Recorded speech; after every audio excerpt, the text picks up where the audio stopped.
Hello viewers, আমাদের আজকের ভিডিওতে কিছু ইতালিয়ান শব্দার্থ শেখাবো।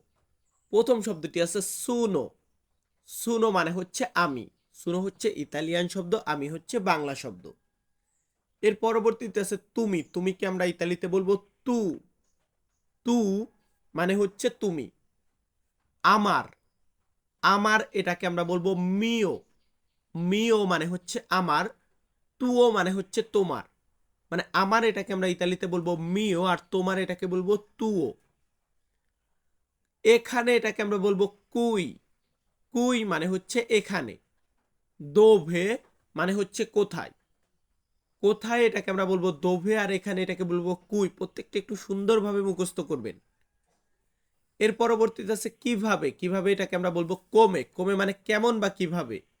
বেনে মানে ভালো, আর মলতো মানে অনেক। ধন্যবাদ।